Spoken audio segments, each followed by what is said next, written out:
Hello, it is I, Jacob the Garden Snake, here to be a sellout for a camera. I'm just kidding, I like to make fun. I won't go off on a rant like I did in the last video about people who don't mention that they get these things for free. I am so tired of everybody on YouTube just bullshit. Insta360 has sent me this. The Insta360, no longer 1X, just X3. They dropped the one part, which was so silly from the 2. The 1X2 got kind of silly. This is the newest version of the X series, I suppose they're going to be known as now. And the best part of it all is this giant screen. This is the best user interface and the best screen I've ever seen on an action camera ever. And that's all you need to know. Thanks for watching. Bye-bye. No, I'm just kidding. My goal here is to give you an honest video about what I think about this camera, if it's something you should get. And most importantly, I'm going to come at you from the perspective of a motorcyclist. If you've never seen these Insta360 cameras before, well then you're probably not a regular viewer of mine, because I've been using these cameras pretty exclusively for the last 2.5, 3 years now. I'm always using these as sort of my B camera on rides because I love what they can do, which is give you a really cool B shot, a sort of third-person perspective of you riding without seeing its own selfie stick. That is the fun bit of it there. This can also be a normal, just single lens camera. The screen that you're pointing away, you're in sort of a videographer mode. Flip the other way, you can use it as a bit of a vlogging camera mode. You can plug a mic into it. I do not have the mic adapter though at the time of filming this, so I can't show you how that sounds. You can use it as a picture taking camera, whether you're taking 360 pictures or just normal pictures. I should also mention that this camera was given to me before they actually came out, so the software I'm on very well might be different by the time this camera actually comes out. This hardware is probably going to be the same. I feel like it might be a little more chunky than the previous versions. It has a slightly bigger battery than the last one, but otherwise seems mostly the same. We actually have added some extra buttons right here. So we actually have a total of 4 clickable buttons, as well as an entire big touchscreen on here. Now guys, this touchscreen is amazing. This is one of the best touchscreens I've ever seen on any action camera outright. Not only is it huge, easy to see, it's very responsive. The layout of the menus is really, really good. It almost starts feeling like you're using a smartphone than an actual action camera. Has easy to use presets. The user experience is really, really nice. Yeah, they absolutely killed it with this screen on here. This is great. It also vibrates when you turn it on and off or start recording. Insta says that this camera's got more dynamic range and quality and blah, blah, blah. Let's go find out though. Here we are in the real world with the X3. How will it perform? What will it do? Now, if you look up this camera, you're gonna see a lot of cool, these like sort of cool time lapses, and you'll find lots of videos on that. My goal here is to show you how I will use this as a motorcyclist. And as you can see right here, we have a contraption setup. This is just a couple ram mount balls with ram mount attachments, double anchor to give it a little more stability. There's a video I've done specifically talking about setting up these cameras on a motorcycle. I get into how I do that, how I sync the audio that you're hearing right now. Right now you're hearing me on a 1RS, also from Insta360. Also have a whole video on this setup right here. Really cool. Anyway, we're here to look about this camera. So first of all, this little silicone cover is really great to have. They do not have, at the time of me filming this, lens protectors for this, so I'll be using this. When lens protectors come out, what we need is the big gnarly ones that they've had on other cameras in the past. I've seen some evidence they might be getting away from those and only going to the little stick-on ones. I really hope that's not true, because the little stick-on ones suck. Anyways, what I would typically do is ride around with it in a short mode like this, and then when you want to deploy it, you spin it out and then lock it in. You'll find there's 2 different kinds of holes you can get with these kits.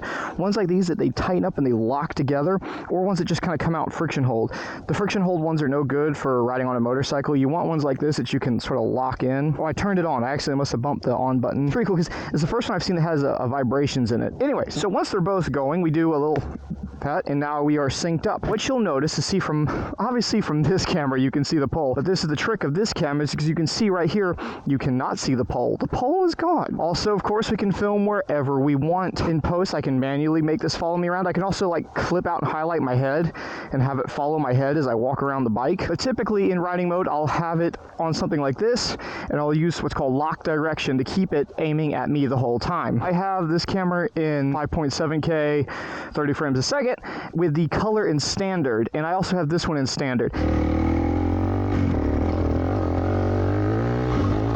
One of the other really cool tricks that you get is really good stabilization. Now obviously we're going to get some bouncing around there because the whole stick was just flying around. Don't mind the playground. It's a supermoto thing. I would imagine this is how most of y'all would want to use a camera like this.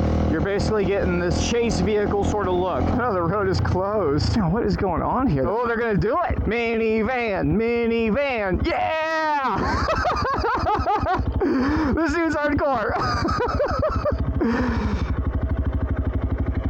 Very good, minivan, very good. This was performed on a closed road. Another opportunity to show you something that the side view, I think, is probably like the best at.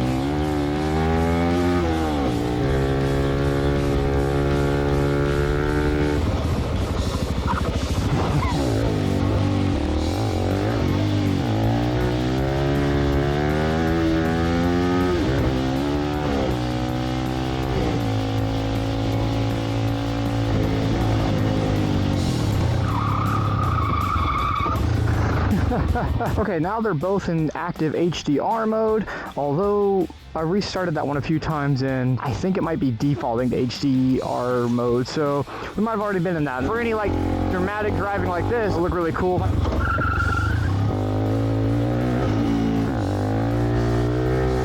This last setup I put it in to test it with, there was a little bit of an issue. You see the camera, as I had it coming across the front of the bike, the pole was making a little bit of contact with headlight shroud. When you would do a wheelie, it would send a whole bunch of vibrations into the selfie stick. Get a bunch of vibrations into the camera like that, the gyros go a little wild, they can't handle that. So for good measure, I got it here on the old e-bicycle, if you guys remember this from a few videos back, and did a little front camera with it like that. I like this angle. I think it's a cool angle. You've seen the bike kind of leaning. It's also a little easier to do in traffic, either behind you or in front of you like that, where the side one is just, so much risk. While I was out there, we brought the little mini sort of selfie stick. It's meant for something called bullet time, but I love this thing. I always bring it with me. This is the little mini tripod. Set that up out there and did some things that you would do with that, which is riding past the camera, letting it sort of turn and follow you. You can either manually do that in post, or you can select the happy little highlighter thing like we did earlier, have it follow you around. Then after that, I did a little bit of single lens stuff. Here we are doing vlogging things. Just walking around, holding it in my hand. I've got it in wide. There's linear, wide, ultra wide, like super wide or something like that. Linear would probably be the most preferred for that, but we're out here in the open. There's no wind stuff in it right now. Let me switch to that and see if it's any better. Wind reduction. This is wind reduction on. Also, when you're just in the single lens mode like that, there's no HDR setting. So this again is in the standard. I would probably mess with the color a little bit. Hi, sun directly behind me. Good luck, camera. Yeah, there you go. That's the way you want to do it. You need to blind yourself. It's worth it for the video. Yeah, there's mics all over this thing. I think there's 4 mics on here, so it should be coming in some kind of stereo now. Insta360 does have the mic adapter for an external. They are sending me the mic adapter so we can play with that later and see how that does. Oh, and also, of course, as I'm talking to you right now, I can see myself in the lens, just the camera, just the screen.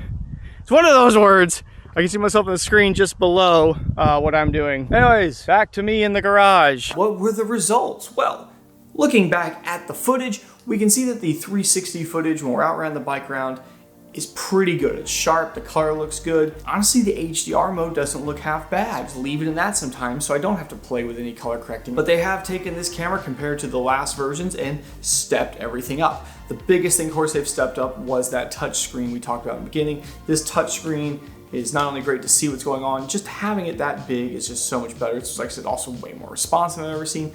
Without a doubt, the best user interface I've ever seen in an action camera outright. It does the things that I like as a motorcyclist for this camera to do.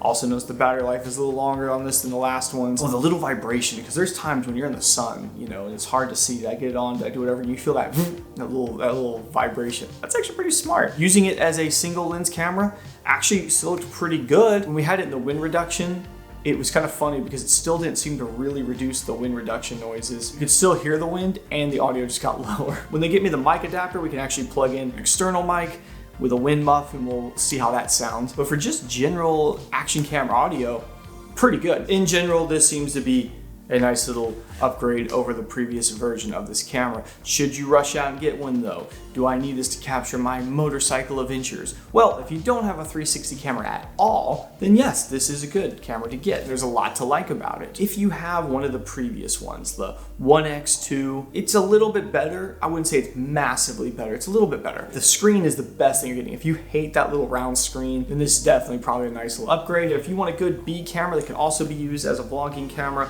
to do some motorcycle stuff for you, I think it's a solid choice. But if your goal is to have a everything camera, then you need to look at the R series. I recently did a video on the RS. That can do a lot of the same stuff this can, but because of its modular design, has some pretty cool advantages. One, if you ever blow these lenses out, you're just a module away from getting new lenses. If you want to do the vlogging stuff, the 4K lens works fine, but you can go to this 1-inch mod, 5.3K video, just looks a lot better. It's something if you ever want to upgrade, it's cool that you can do that. I know you can use this in a single lens mode, but this mounted to a helmet would be, I mean, you could do it, but it'd be a little more goofy, where the 1RS is, well, it's what I'm using as my helmet camera. That one's kind of more set up for it, I think, being in that shape. And honestly, if you want the ultimate 360 camera that Insta360 makes, they just made a 1-inch 360 module. You put it in this whole thing, it's really long. That camera does have some really cool advantages over this camera. That is the whole thing with Insta, where they have basically two lineups. Like us at this point, we're calling them the X and the R lineup. They both kind of work, but there's a lot of overlap between them. So for me, I would say this is a good one if you want a dedicated B camera that you could also then pop off and use as a vlogging camera. I think what a lot of us who are into these 360 cameras are looking for is one with more resolution. Mainly because what you gotta remember is you are filming a sphere, right? This film's in 5.7K, but you're cropping out of that your little 16:9 or theater framing if that's what you want to do, whatever, right? But you have to crop out of that. And so typically when you go to crop out, the Insta360 software is saying, hey, this is like a 1080p file. I'm running fisheye, plus it's a little bit pulled back, and I tend to scale it up to closer to a 2K. Now for this video, I scaled it all the way up to 4K. It's not really 4K, but you need to watch this in 4K. I have to do it that way so that we can get, like, for you to get to see the best that this can do. That's kind of what we need to. Does it make sense? Yes, sure it does. So run the video in 4K. But my point is we want to see higher resolutions. Even with that one that has a 1-inch per side, we're still only getting that 5.7K. The last handful of cameras have only been at that size. And the same thing can be said for GoPro. I think technically they might claim a 6K on one of them. I'm reckoning the problem is maybe SD card writing, processing, something like that. Because every time this records, it has to create 2 files. Both those files are already really high bit rates. It also has to keep track of gyro information. At the end of the day, I think SD cards can only write so much information so fast. What we want is to have, like, I don't know, like a 10K 360 footage. So when we crop in, we could have, 4K or at least like 2.7K or something guaranteed. I don't know if they can do it with sticking in with the current technology. If you look at Insta360's commercial grade cameras, some of those are way higher K resolutions and they're using multiple lenses. And I noticed they're putting SD cards per lens, and I think that's the key. I think that's how they get away with it. They probably have a processor and a dedicated SD card per lens. So when you see them keep producing these cameras and they're stuck at that same size, I think that's the reason why. And it does sometimes make it seem like, well, what's the point of upgrading? What I can say is they definitely have improved the quality of that. I give them props. This does look really good. It looks better than previous ones. Presently, it seems like it's a great camera. Remember again, though, this is my initial review of this thing. I can't speak to its reliability. I'll try to cut back down the road when I've used this thing a little bit more, and I've got some of those other accessories. We'll see how it works. Anyways, the next video, actually the next like 2 videos are already up on Patreon. They always get these videos earlier. It's an uncensored, ad-free version. If you want to support my Patreon, it's just $1 a month. It makes what you're seeing possible, supported by people like you. If you do join the Patreon, jump in the Discord and come hang out with us in there. It's a very fun, active community. Otherwise, I'll see y'all next time. I can show you the world.